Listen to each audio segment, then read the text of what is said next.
Hilong mga kapugusit, mayang hapon.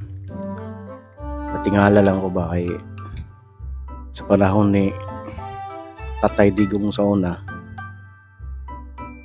timang baratuha sa bugas. Nya mahal kayo ang siyabo. Pero karon sa panahon ni Bongbong, perti mahala sa bugas ay. Nya ni barato ang siyabo.